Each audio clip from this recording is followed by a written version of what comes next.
Okay, now is April 19, and yeah, we have news about important changes in Polish law. New law will force to follow on June 1, 2025. So this, I'm going to post this also on my FB page. Para sa mga kababayan natin, ano ba ang ibig sabihin ng batas na to? Mapipilitang sundin ang mga bagong batas sa Hunyo 1, 2025. Kasakop dito ang pagbabago, ipagbabawal ng gobyerno ang pagtatrabaho ng mga dayuhan mula sa ilang bansang nakikinabang sa paglalakbay ng walang visa. So it means, kasama rin dun sa mga batas na pinatupad nila is yung mga work, job titles na hindi naman totoo or fakes, hindi nalalabas yung mga work permit nun. Halimbawa, may mga gusto lang pumunta dito sa Poland, magpapa-apply ng mga documents na ganyan. Tapos tatalon naman. Hindi talaga totoo magtatrabaho, bawal na yon. Matagal nang bawal yun, but this time hindi na malalim na ngayon ang pag-iimbestiga ng gobyerno. So malamang hindi na yan mabigyan ng work permit.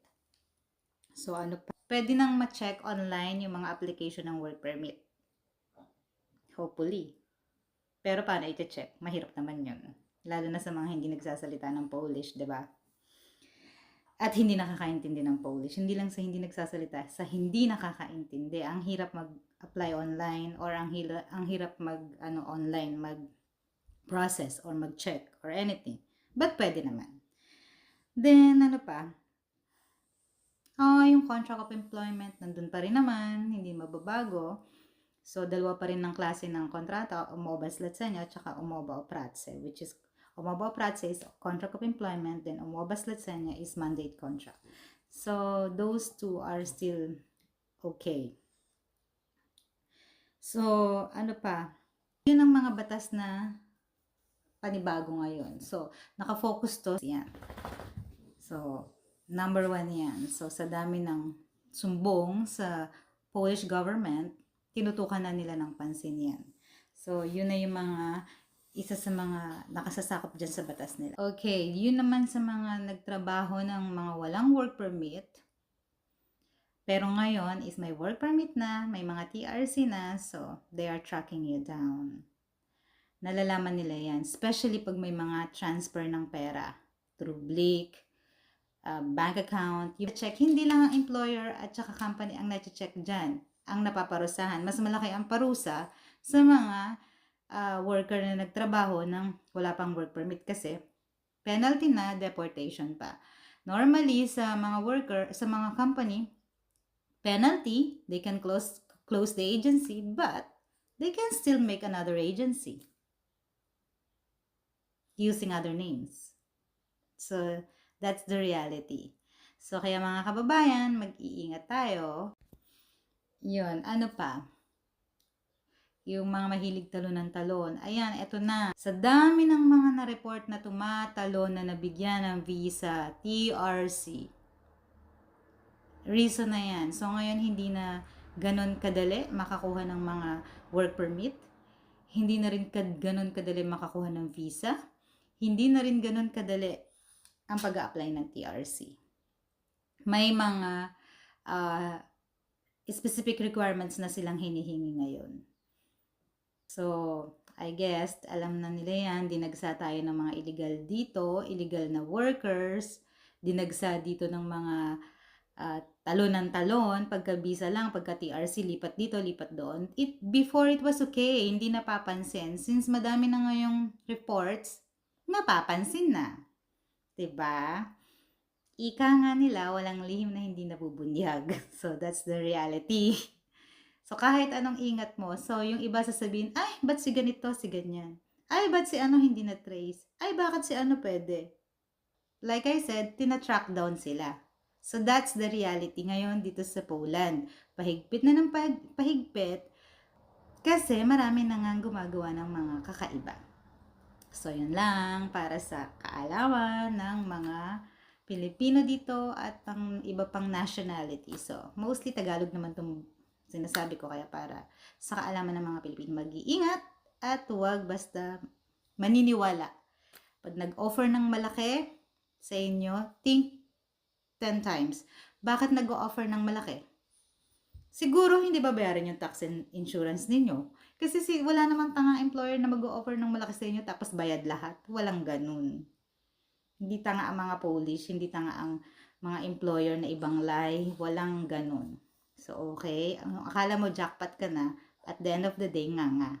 So, yun lang. Para sa kaalaman ng lahat. And, nasa sa inyo pa rin naman lagi ang desisyon. Okay? Hello mga kababayan. Once again, we're going to talk about law. New law in Poland. Yan. Let's talk about important changes in Polish law. This is no longer just a proposal, but in a new law that will likely come into force on June 1, 2025. Okay, na-discuss ko na yan before. So this is the important topic and dapat pagtuunan ng pansin. The government will now have the power to ban employment of foreigners from certain countries benefiting from visa-free travel. Number 2, university graduates in Poland will be exempt from needing a work permit. So, hindi na nila kailangan ng work permit. Matagal na yan, pero mas pagtutuunan ng pansin ngayon. Yung mga estudyante. Okay? Nag-graduate dito sa Poland. Dito, so sila hindi na nila kailangan ng work permit. Basta nakagraduate. A written contract will now be required to legally work. Kontrata, legal, na nakasulat. So, very easy. Very easy to understand. A work permit may be denied if the employer's main goal appears to be helping foreigners settle in Poland rather than providing real employment. So, it means that kung ang worker na ina-apply ay hindi naman talaga magtatrabaho dito sa Poland, kundi papupuntahin lang dito para makapunta dito, pwedeng ma-denied yun. Nalalaman na nila yan ngayon. Similarly, permits can be denied if based on false or fictitious job offers. So, yung mga job offers na walang katotohanan. Offer lang. So, yan yung mga na reason why na-denied ang work permit.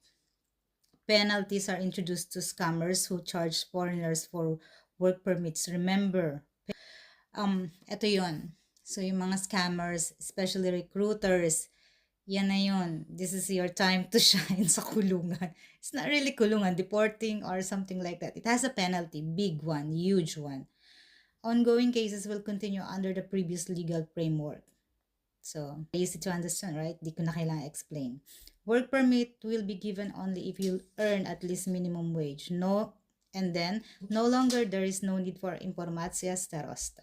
So, medyo pinabilis na kasi hindi na kailangan yan.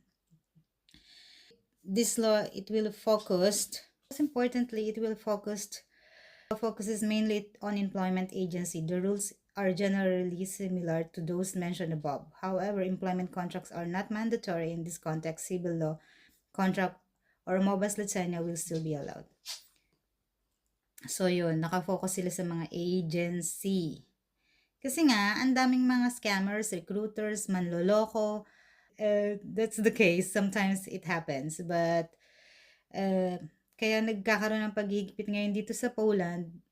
Not only in Poland, buong Europe yan, buong Schengen country, buong countries na magkakadikit-dikit yan. So, same similarities, same situation. Naghihigpit because of a lot of reports na nangyayari dito. So, yun. In my next vlog, I will explain one by one what is this. I don't have time at this moment, so very short lang to.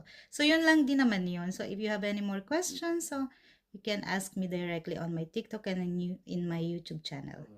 Have a nice day, guys. Enjoy life.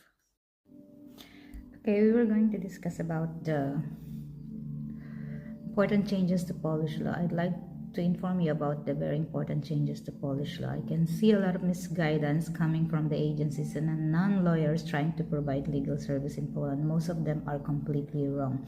So this statement came from my lawyer. He happened to be legal and legit immigration lawyer here in Szczecin and in Poland. So it's like that. So all the knowledge about the law I've known from him. Okay, so this is the most important one. Starting from June 1, it will no longer be possible to apply for a working-based TRC in Poland if you are holding a TRC or a visa from other Schengen country. For example, Hungary, Croatia, Romania, Malta, Bulgaria, Portugal, and others. So these are the list. Those are the list. This is just only the example. So from June 1, Poland will no longer accept those holding TRC from this country to convert to work. This is one of the most important reminders for you guys. So I will do this in Tagalog. So starting from June 1, 2025, yung mga may TRC from the other country or may mga visa from the other country like Croatia, Hungary, Bulgaria, and other Schengen countries, hindi na pwedeng mag-apply ng TRC under working base. So this is the changes na malaking pagbabago. It's very important. But for all the people that will apply before June 1, it is still possible to apply for working-based TRC. They will remain the old rules. Okay, before June 1,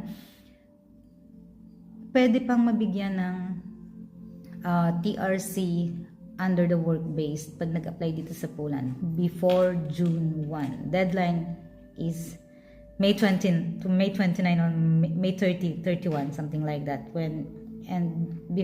After June 1, hindi na pwede. Before June 1, pwede pa. After, no. So, who wants to apply for the work-based TRC in Poland, they will not allow this unless you will marry some Polish citizen or you're studying here or I don't know, some different based na pwede niyo pag-applyan ng TRC, but work-based TRC, not anymore after June 1. If you are holding Schengen country visa and TRC, like Croatia, Hungary, Bulgaria, Slovakia, Czech Republic, and so on and so forth. So it's the rules in not only in Poland, it's all over the Schengen country and EU neighboring countries. So this is really true. I was saying this long time ago in my blog already na magbabago yung batas. So it's happening now. So really the law is changing and it's really scary. So yun lang. If you want to work in Poland and you're from Hungary or the other Schengen country, you must do this before June 1. If you want to apply new TRC application, you must do this before June 1. After June 1, no more. So it's finished. That's it. So that's the law that we need to follow. Not only in Poland, also in other countries, Schengen countries. So